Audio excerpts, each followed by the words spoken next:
cette conférence de la vie de notre prophète Mohammed sallallahu alayhi wa sallam.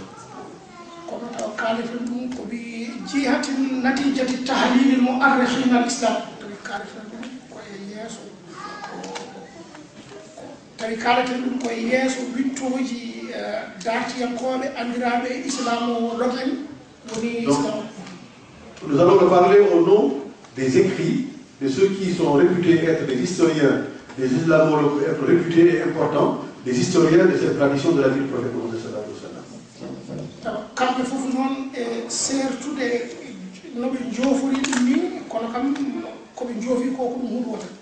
Tous, ils ont utilisé des approches différentes, mais leur approche ont une seule unicité, une seule démarche unique. L'objectif le même était la vie du prophète Mohammed sallallahu alayhi wa sallam.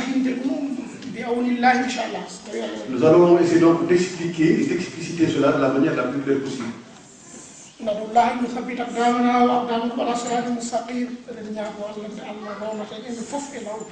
Nous demandons et nous souhaitons qu'Allah nous puisse nous mettre dans la démarche d'une voie la plus rééquilibrée possible.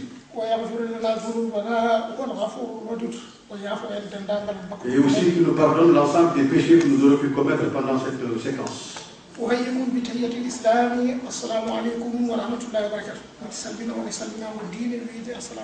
Il vous salue au nom de l'islam, au nom de la religion.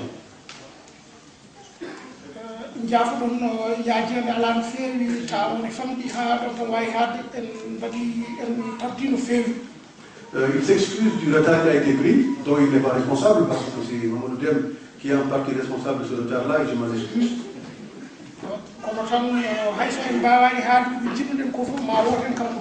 Même s'il n'a pas pu donc dire, exposer l'ensemble de sa conférence de ce qu'il voulait dire, il expliquera l'essentiel de la mission qui lui est confiée.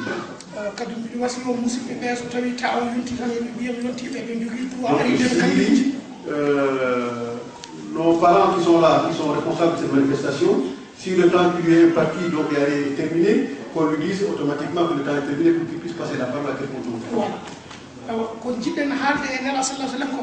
Ce que nous voulons dire sur le prophète Mohammed sallallahu alayhi wa sallam.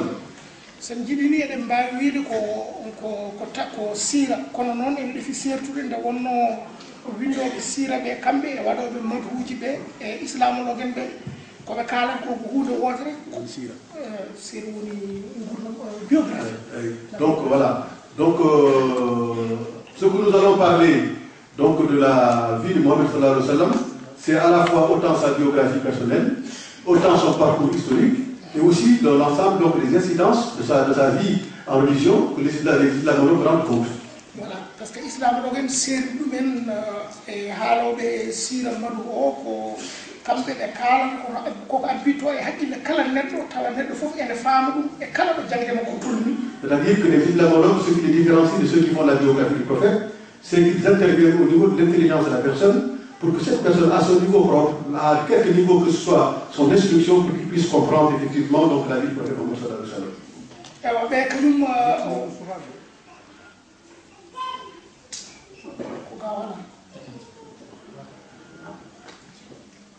ko heddi ko wona kambe ko jiyaɗo Allah haaloɓe nde sallallahu alaihi wasallam tawa kadi koɓe kalata ko e hoore muɗum ko zawɗuji mabɓe sadi ko meeɗal mabɓe alliyankoje ɗe ɓe meeɗi nde sallallahu alaihi wasallam ɓe keeɓe muɗum humpiro ɓe kaala kono wona ɗum. Il y a aussi d'autres donc, qui rendent compte de la vie du prophète Mohammed sallallahu alayhi wa sallam, qui ne sont pas des islamologues, qui ne sont pas des biographes, mais ce sont des gens qui ont eu à partager avec lui un parcours, un mi-chemin de leur vie. Ils ont donc eu des vécus directs avec le prophète Mohammed sallallahu alayhi wa sallam.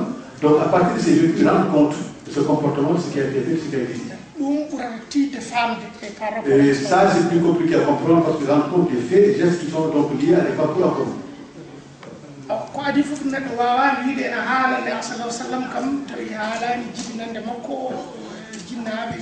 On ne peut pas parler du prophète Mohammed sallallahu alayhi wa sallam sans parler d'abord de son origine familiale, de sa naissance, de ses parents.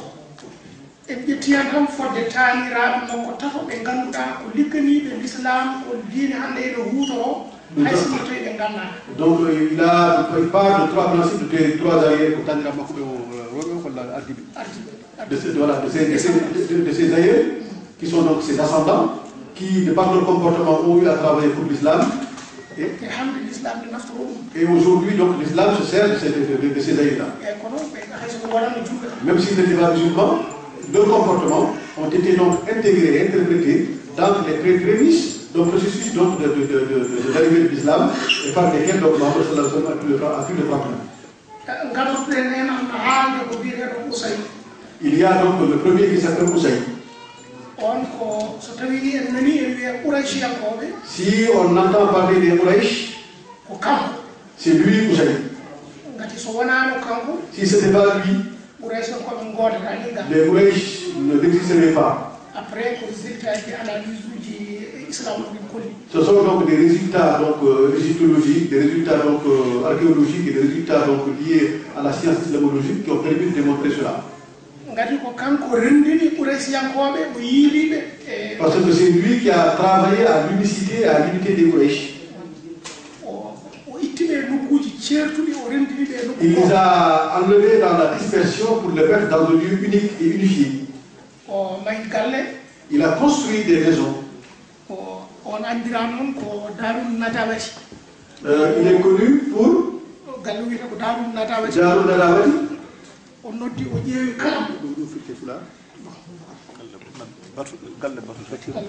Et la maison de la rencontre de la réunion. L'assemblée, la maison de l'assemblée. Il est parti chercher tout Quraysh là où il est. Il les a prouvés, montré qu'ils sont donc les héritiers donc de Adnan. Et Adnan est donc héritier du prophète Ismaïl. Et que Ismaïl et son père Ibrahim qui ont construit donc la chambre de la Mecque. Il faudrait donc nécessairement, comme ils sont héritiers de ce potentiel historique, il faudrait donc qu'ils se rapprochent de ce haut lieu de la Kaaba pour le protéger, pour le garder. Et en être les anges gardiens.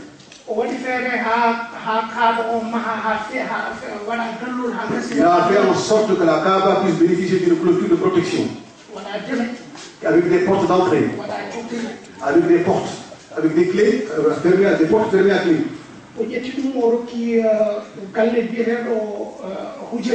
Il a donné ça à une famille dont le responsable s'appelle Hujabi. Qu'ils soient donc les premiers gardiens de la Kaaba.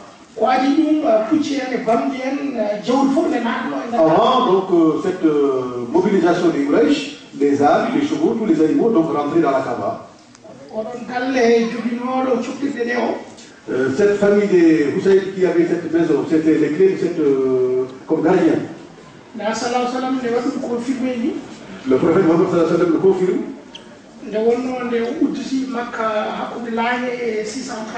Quand il a ouvert la Mecque en 630.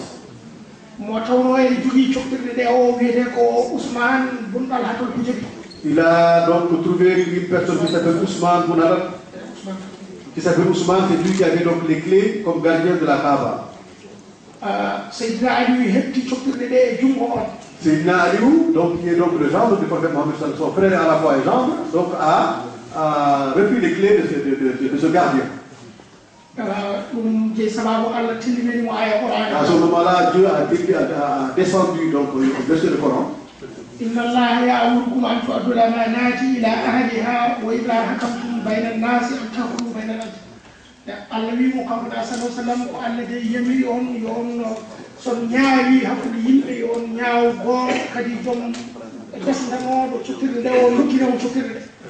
a dit que c'est Dieu qui vous a confié donc, le pouvoir et la capacité de juger les gens.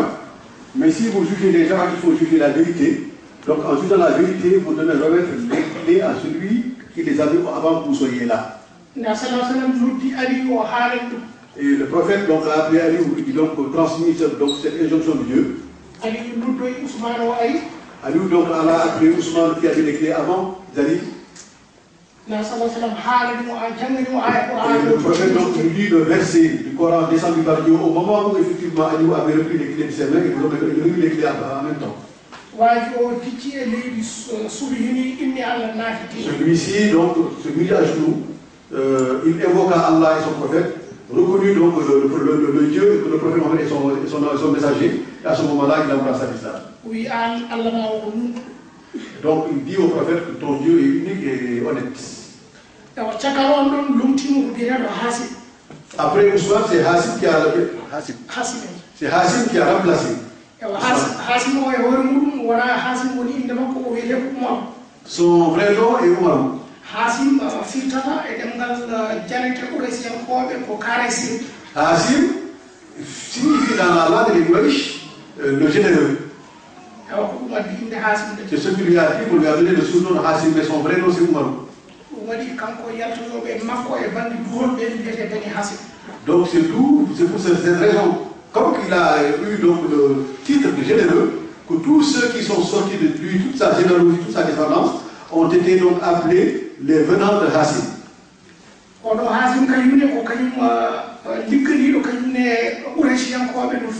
Hassim est celui qui a travaillé énormément aussi pour les Quraysh.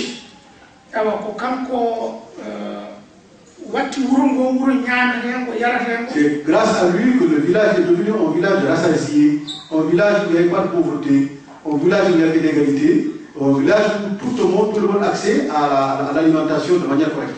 C'est lui aussi par lui qu'il a permis d'avoir donc un régiment d'armée pour protéger les lieux. Comme que les Quraysh étaient faibles à l'époque par leur nombre aussi sur le plan militaire, donc c'est grâce à Hassim qu'ils ont pu avoir donc un service de défense et de militaires qui les accompagnait partout où ils allaient, notamment dans les lieux de commerce où se rendaient. Parce qu'avant qu'ils puissent mettre en place une cavalerie qui permettait de les défendre, donc ils étaient souvent soumis à des exactions d'autres personnes qui étaient plus forts qu'eux, qui effectivement reprenaient tout ce qu'ils avaient. Il a eu donc à dépenser son propre argent pour constituer une armée, une cavalerie, pour pouvoir descendre sa communauté des Quraysh.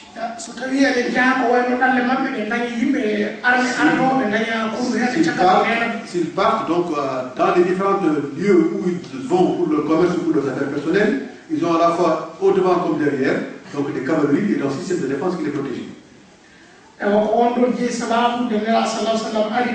Et celui-ci qui a été donc la cause quand le prophèt Mohammed est arrivé, Allah, Dieu lui a rappelé l'existence de ce grand-père.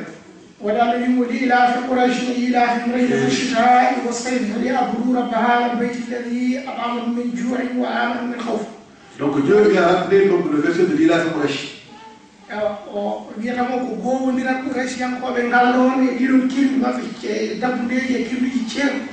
L'habitude et la familiarité entre les Quraysh dans ces moments de difficulté, d'années de sécheresse ou d'hiver froid, pour qu'ils viennent effectivement suivre les préceptes de celui à qui appartient la chambre de la Kaaba. Celui-ci qui a été donc celui qui les a fait manger quand ils avaient faim et les a fait boire quand ils avaient soif. Celui Hassim qui s'appelle Hassim, c'est lui donc qui est donc le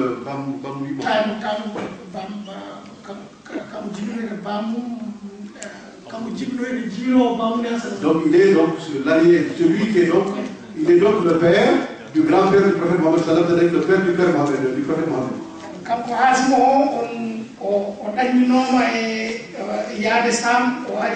Lui Hassim, il avait pris donc un parcours de voyage pour aller à Sam.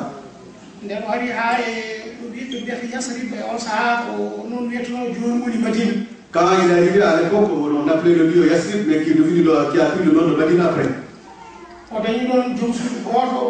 Il a eu là une épouse qui s'appelle Salma bint Omar. Il est resté un temps. Après, il est parti au pays du Sam. Mais Dieu a mis sa destinée et sa volonté pour lui, il mourut là-bas, il n'a pas pu revenir.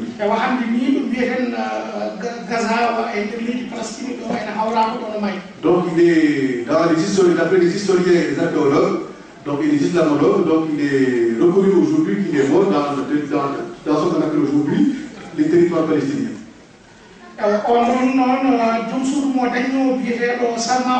Donc la femme qu'il avait eue à Médine qui s'appelle Salma Betoumar,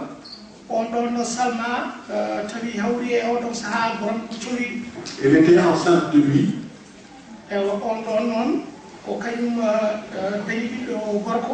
Il a eu un garçon. Et ce garçon qui s'appelle Sheiba. Ce Sheiba, c'est ton surnom. C'est-à-dire que c'est celui qui est long en plein d'années, c'est-à-dire que ce sont les habits blancs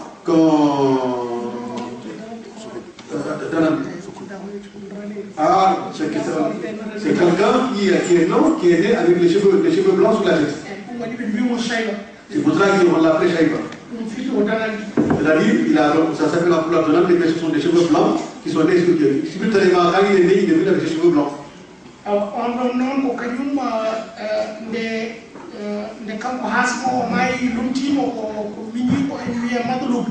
Quand Shaïb est décédé, c'est son petit frère qui s'appelle Madloub qui l'a remplacé.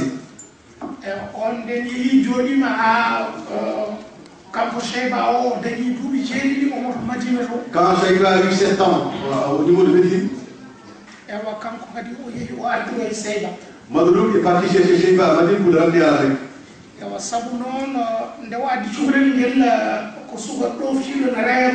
Quand il a ramené donc, le jeune, qui a été un jeune discipliné, qui a accepté de le suivre,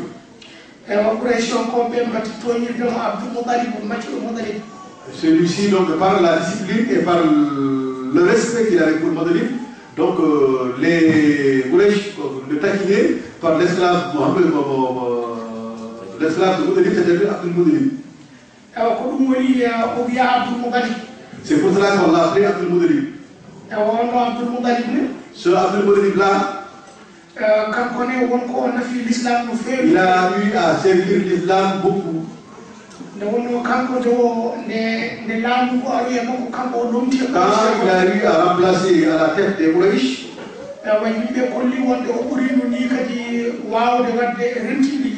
tous les témoignages convergent sur le fait qu'il a été aussi à mieux d'amener à l'unicité du peuple Quraysh plus que ce que les autres faisaient avant.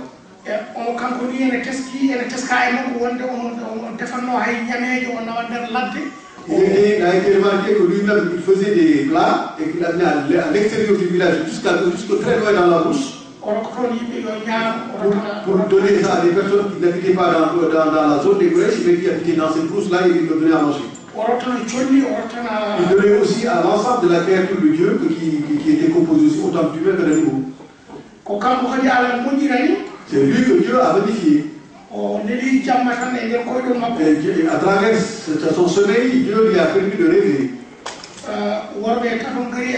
3 hommes sont venus à lui dans son rêve. Ils lui ont demandé est-ce qu'il sait où se trouve le puits de Zamzam. Il a dit dans le rêve qu'il ne savait pas, ils lui ont recommandé qu'il les suive pour qu'il puisse leur montrer là où se trouve le puits de Zamzam. Ils lui ont amené jusqu'à là où se trouve actuellement le puits de Zamzam. Ils lui ont dit si tu creuses là, vous aurez à trouver énormément d'eau qui ne finira pas jusqu'à la fin des temps. Quand il s'est réveillé, il est parti donc jusqu'au lieu indiqué dans le rêve. Il a trouvé qu'il y avait donc de grandes multitudes de dunes. Il a compris que même si cela est possible, qu'il serait difficile de transformer des dunes en eau potable. Donc à ce moment-là, il est venu voir les Quraysh de leur expliquer le rêve et le sens de ce rêve. Mais tous, ils avaient donc connaissaient l'existence virtuelle de ce puits de Zamzam, mais ils n'avaient pas exactement le lieu où se trouver. Il a amené tous les Quraysh jusqu'au lieu indiqué dans le rêve de leur montrer. Et certains d'entre eux ont nié l'évidence de ce rêve-là. Lui, donc, il s'est remis à Dieu et a décidé de creuser. Certains d'entre eux, donc, il a eu à avoir beaucoup de personnes avec qui il avait en commun donc, ces biens. Donc ils ont réuni le bien et ça a été creusé et à ce moment-là l'eau est sortie. Jusqu'à aujourd'hui, donc quand les gens vont à la Mecque, ils ont donc cette capacité, cette faculté donc d'aller puiser dans le puits du Zamzam pour le ramener ici là où nous sommes en France. Ce Cheikh-là, c'est lui que Dieu a permis d'assister. La période où les éléphants sont venus attaquer la Mecque.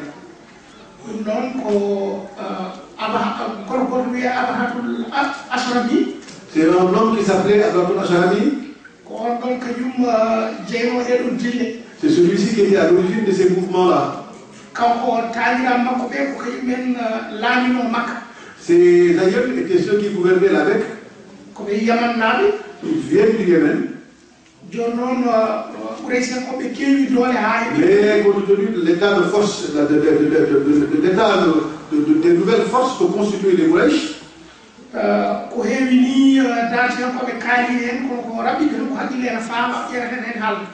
il y a beaucoup d'éléments qui ont été racontés par les historiens, mais nous allons donc raccourcir, synthétiser pour permettre à l'Assemblée de comprendre.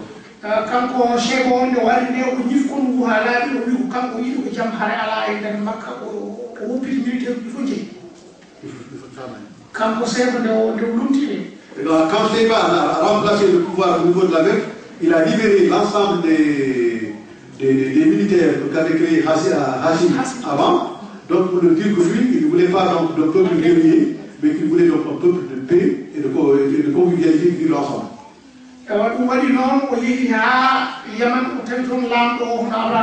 Donc il a été jusqu'à Yaman pour trouver là-bas le roi de l'époque dont les aïeux ont gouverné dans la Mecque avant.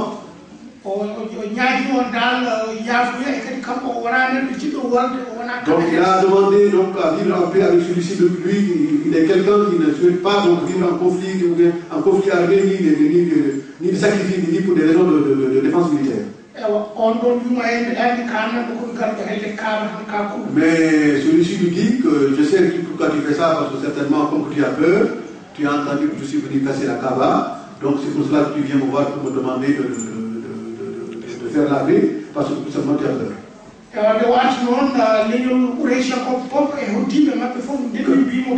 Quand Sheba est revenu, l'ensemble des Quraysh et leurs voisins donc, lui ont dit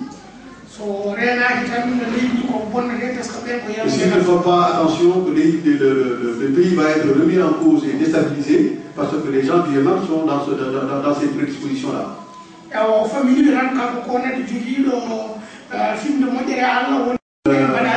Lui, il expliqua qu'il sait qu'ils ont le tawhid, il a la pureté de la croyance à l'égard de Dieu et que c'est un peuple qui n'a rien fait de répréhensible. Et que tout le monde reste tranquille et qu'ils puissent vaquer à leurs préoccupations. Si Dieu existe, il ne laissera pas le peuple Quraysh massacrer. Quand le roi du Yémen a décidé d'attaquer la Mecque,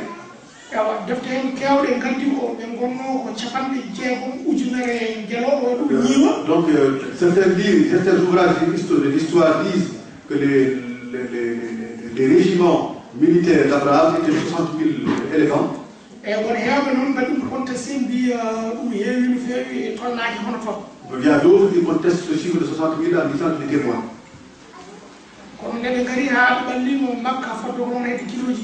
Quand ils sont arrivés jusqu'à une distance qui est équivalente de 7 km vis-à-vis de la Mecque, entre ce qu'on appelle aujourd'hui Mousdalifa et Mina, c'est là que les décisions de Dieu, les destinées de Dieu nous sont tombées sur la tête. Car ce sont des oiseaux qui sont venus donc les attaquer.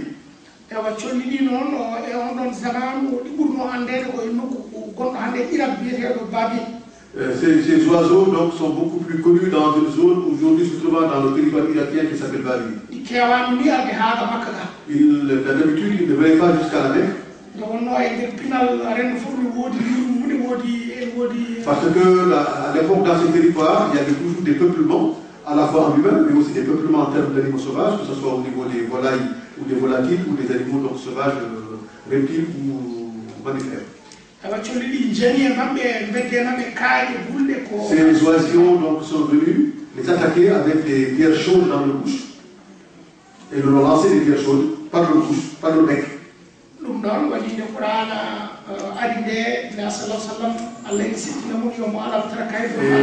C'est à ce moment-là, quand le prophète est venu, Dieu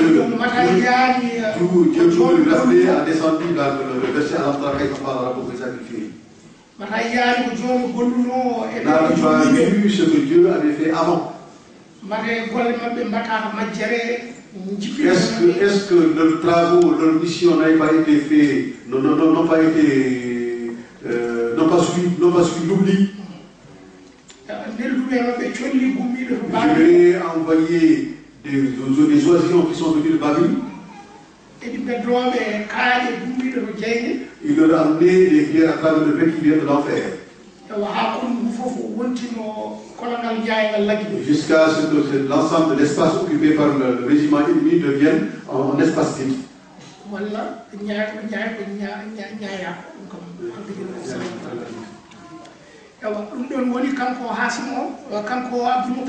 Ce qui fait que lui, Abdul Muttalib, les Quraysh l'ont porté.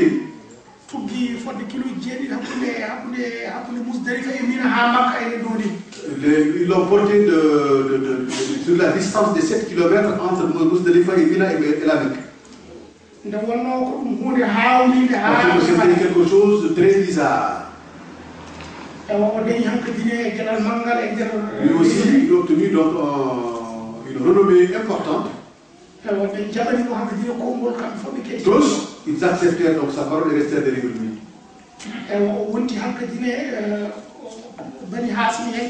Lui aussi, il est devenu le descendant de Bani Hassim.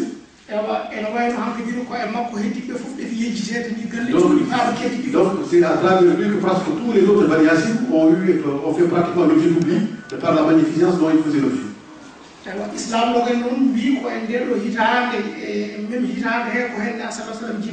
Les islamologues disent que c'est en cette même année que le prophète Mohammed est né.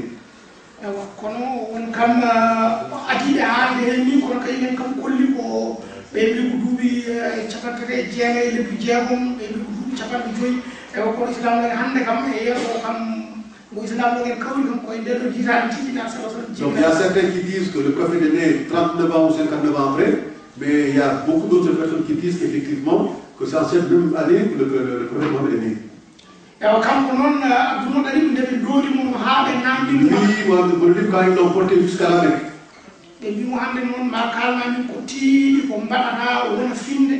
Ils lui ont dit qu'il faudrait que tu t'engages, prennes un engagement solennel.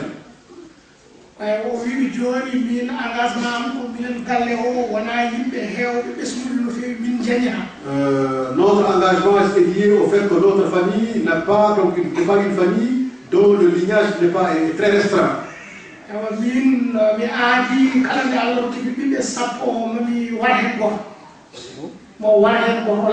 Quand Dieu lui donnera 10 enfants, il acceptera d'en sacrifier un. Et il va donc imiter le prophète Ibrahim. Et Dieu lui donnera 10 garçons. Il appelait cet engagement.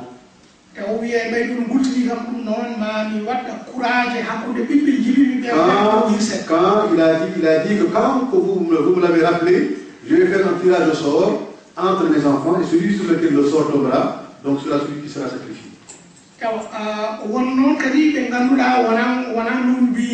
Il y a certaines personnes, islamologues ou historiens, des historiens qui disent, qui donnent d'autres versions.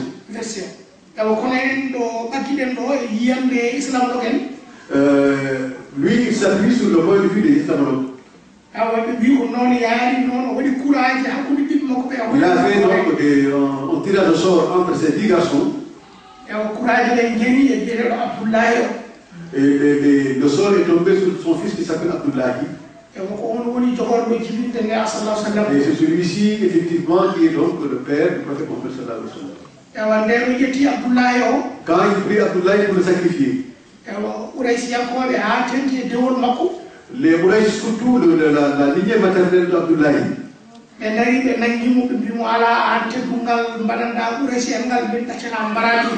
donc ils protestaient en disant que compte tenu de ce que tu as fait pour les Quraysh, nous ne pouvons pas accepter de te laisser sacrifier ton fils. Nous allons racheter la vie de son fils à travers nos chameaux. Et toute la communauté des Quraysh se réunit, chacun par leur cotisation, certains 5 chameaux, d'autres 6 chameaux, en fonction de ce que les gens peuvent. Ils ont 800 chameaux au total. Ils ont donc racheté le sacrifice d'Abdullahi pour éviter donc qu'il soit sacrifié comme le père s'était engagé. Il a demandé à ce que l'ensemble des 100 chameaux soient tués et mis à la disposition des gens pour que tout le monde mange.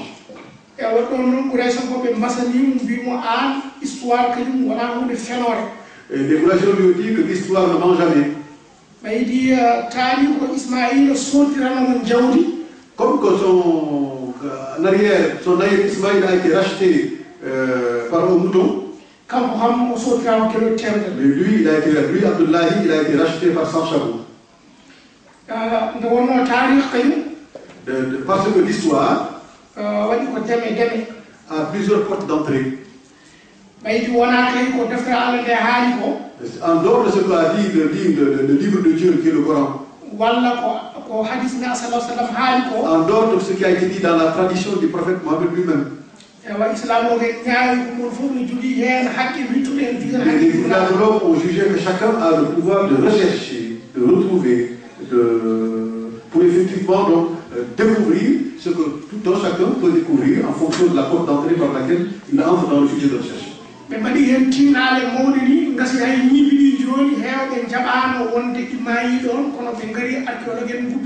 Ils ont fait donc beaucoup de recherches, énormément de pratiques de recherche, avec beaucoup d'efforts qui ont permis de prouver, parce qu'il y avait beaucoup même, à l'époque, quand on parlait donc de l'attaque des éléphants sur la Mecque, beaucoup de gens disaient qu'effectivement ce n'était pas vrai, que les éléphants n'étaient pas morts en ce lieu, mais que grâce à leurs recherches, les archéologues ont pu découvrir qu'effectivement les éléphants étaient morts en ce lieu.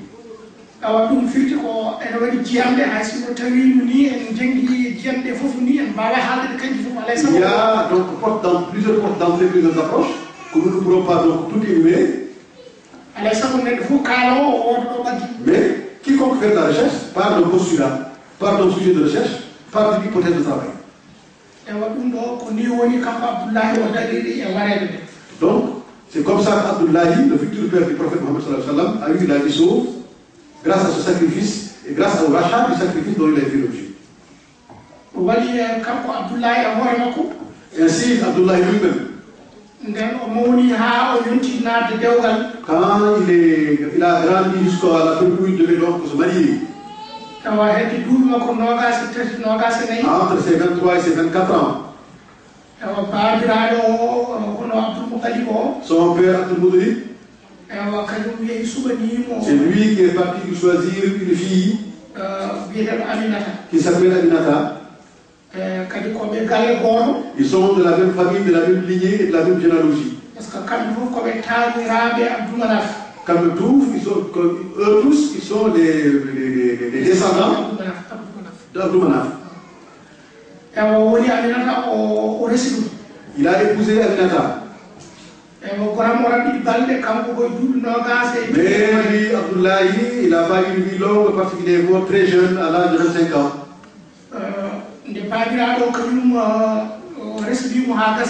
Quand le père l'a amené donc, à épouser Aminata, donc lui a donc donné une mission pour qu'il aille le remplacer dans une mission de commerce parce que le père a dit il est parti avec les Quraysh jusqu'à Cham.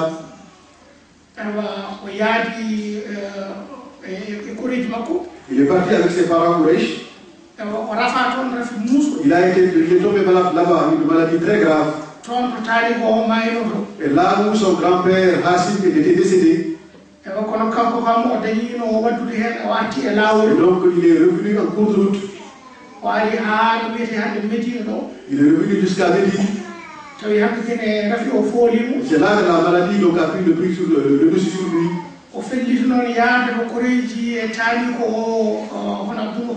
Donc il est parti donc voir la famille de son arrière-grand-père Abdul.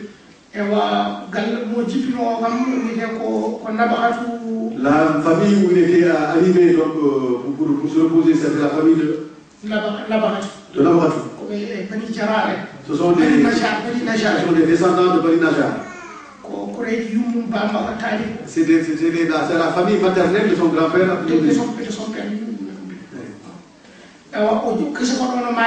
Il est décédé en ce lieu-là. Il a été donc enterré dans cette famille-là.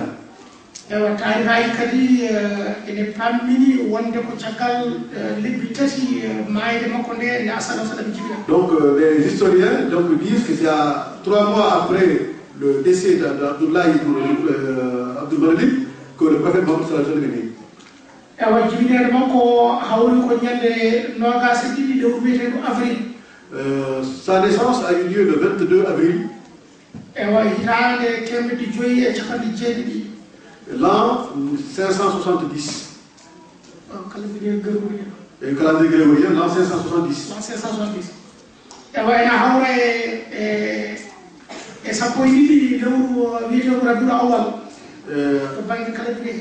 Donc dans le calendrier de l'Égypte, donc ça faisait donc 12 ans du calendrier de l'Égypte. Donc le 12 du mois qui s'appelle Rabiul Awwal.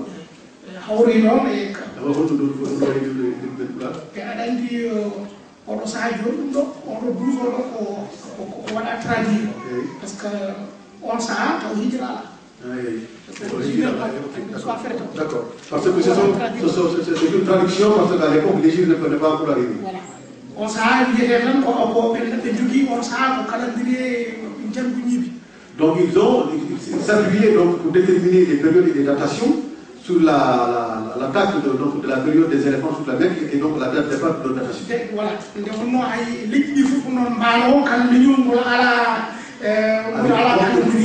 Toutes les communautés n'étaient pas des communautés d'écriture, donc ils dataient à partir des événements. Voilà. Donc c'est 12 ans après la période de l'attaque des éléphants. Non, c'est tout. C'est-à-dire 12 du mois de Rabiul Awwal. C'est-à-dire c'est 3 mois après la période donc, de l'attaque des éléphants. Il y a des gens qui disent que la période était plus longue, mais c'est toujours quand même, ils reconnaissent tous que c'est la même année. Parce que les gens qui disent que la période était plus longue que les 3 mois qui s'appuient sur la datation de naissance du prophète en 570. Il y a d'autres qui disent que non, c'est 571. Tous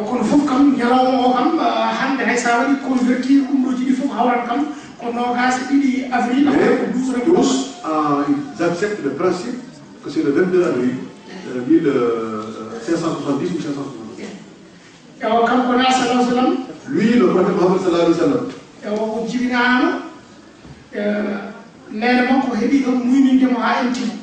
sa maman donc, a eu donc, à l'alimenter, à l'allaiter jusqu'à son sevrage.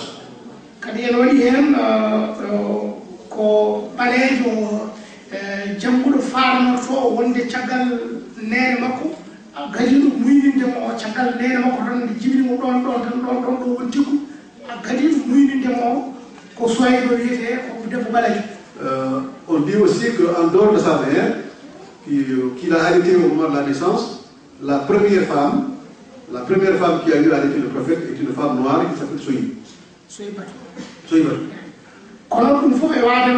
Mais malgré tout cela, Nous, Africains, nous noirs, nous nous glorifions de cela, mais bon, il y en a qui s'en vont, quoi. Cette soirée-là,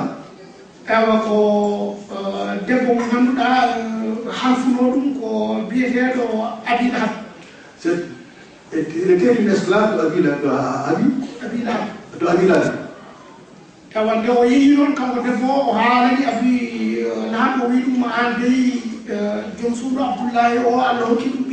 Quand il est parti donc dire à son maître que la femme d'Abdoulaye a eu un garçon,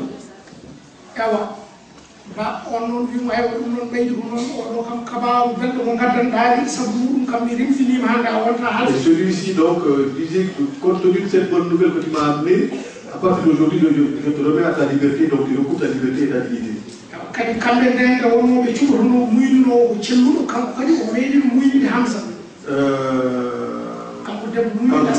Cette femme qui a été la première en dehors de la mère du prophète a arrêté le prophète, a été aussi l'une des rares femmes à avoir arrêté Hamza.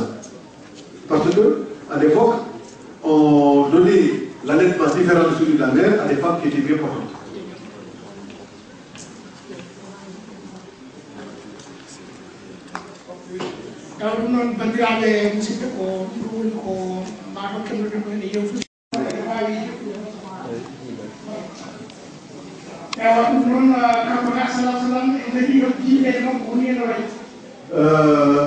C'est ainsi que s'est passée la naissance du prophète Mohammed.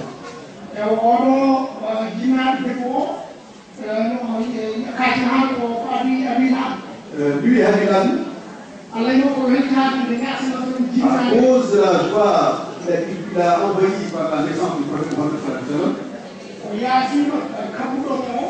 il a donc remis sa liberté, il a coupé les liens d'esclavage entre lui et cette personne qui lui a donné cette nouvelle.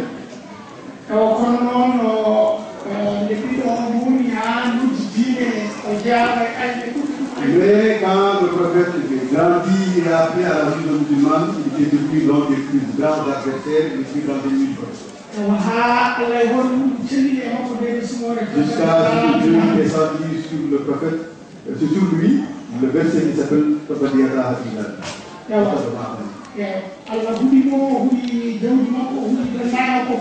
Dieu donc le maudit l'ensemble de ses bienfaits et ce qu'il a pu conserver comme patrimoine, sa descendance, sa femme et toute sa descendance.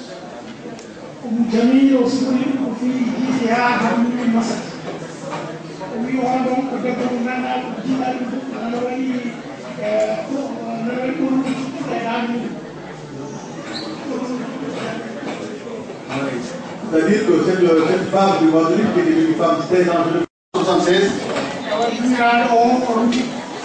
la maman décéda, la maman du prophète décéda.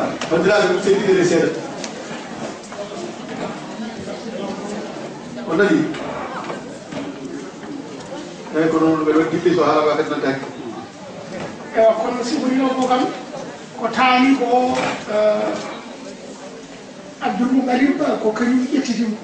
C'est en fin de compte son grand-père Abdul Moutalib qui l'a élevé.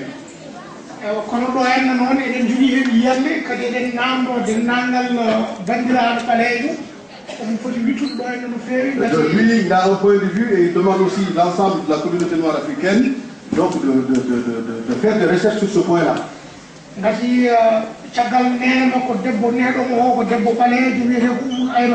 Parce que après Oumou Ayman, cette femme est d'origine éthiopienne. Alors,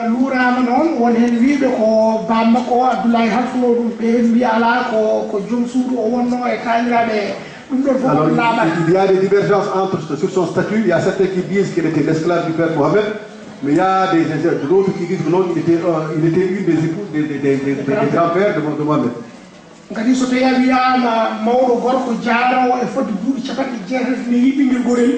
Parce que quand on te dit qu'un homme qui a autour de 80 ans a élevé un garçon de 6 ans,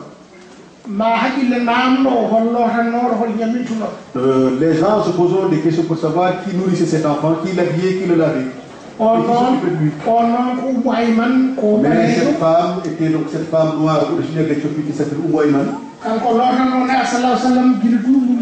Quand c'est elle qui entretenait Mohammed sallallahu alayhi wa sallam depuis ses 6 ans. Jusqu'à sa période de jeunesse et de jeunesse. Il y a à vérifier que c'est cette femme, Ayman, qui a permis au prophète Mohammed sallallahu alayhi wa sallam de maîtriser la langue éthiopienne. Leur communauté s'appelle les Ousko.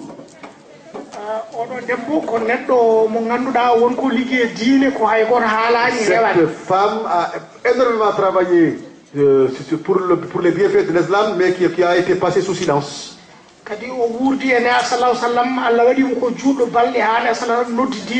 a vécu longtemps avec le prophète jusqu'à ce que le prophète appelle à l'islam et qu'elle a accepté donc de rejoindre le prophète dans sa démarche religieuse. Il a quitté la Mecque avec le prophète pour aller à Médine avec le prophète Mohammed sallallahu alayhi wa sallam. Quand le prophète décéda, il resta derrière le prophète.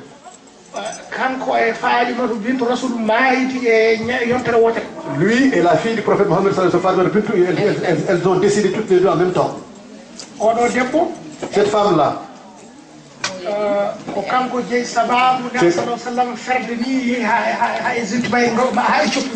c'est elle-même qui a l'origine de l'immigration du prophète jusqu'à l'Éthiopie. Ses dires et ses propos ont été trouvés dans le recueil historique.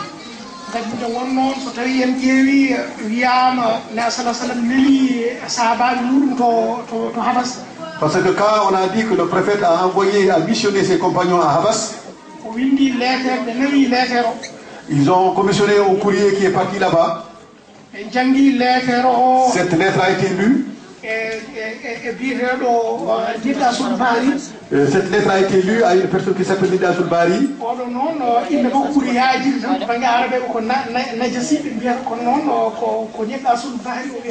Cette personne, son nom est beaucoup plus bien nommé dans sa famille. On l'appelle Najassi, mais son nom le plus populaire c'est Nida Sulbari.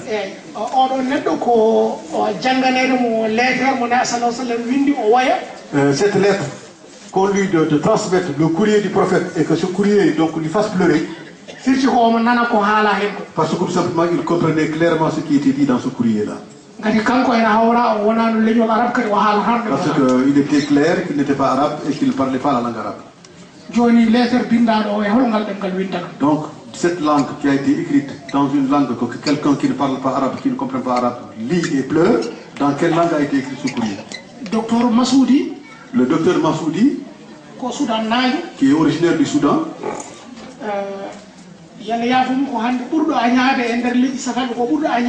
c'est quelqu'un qui est aujourd'hui le plus détesté dans la communauté des Maures, des Arabes. Parce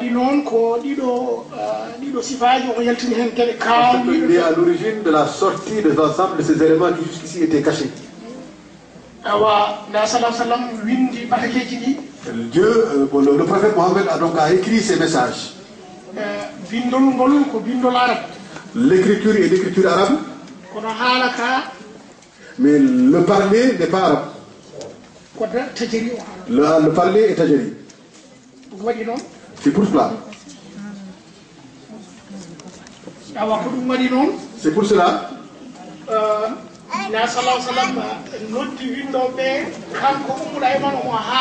Le prophète Mohammed a appelé ceux qui étaient en capacité d'écrire. Et donc il a appelé le Umm Ayman qui transmettait, qui parlait, et eux ils écrivaient. Donc il leur a recommandé d'amener ses courriers et ses messages. Si vous le lisez à cette honorable personne, il amènera donc toute l'appui dont Dieu décidera qu'il apportera. Cela a eu des difficultés importantes. Parce que tout simplement, cette parole-là,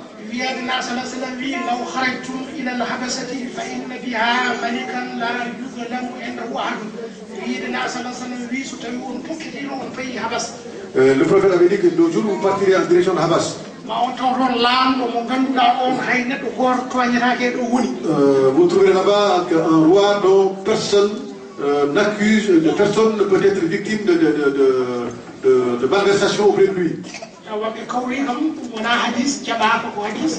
Mais bon, on leur a dit que c'est une retenue, c'est pas un fait historique. C'est pas un fait d'histoire, mais malheureusement, heureusement, le prophète.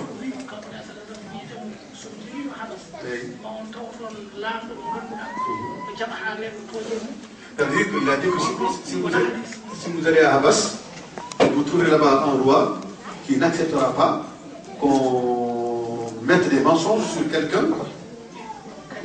mais que, voilà, donc, mais cette parole-là, ceux qui connaissent ce qui est donc l'histoire disent que c'est pas en fait l'histoire.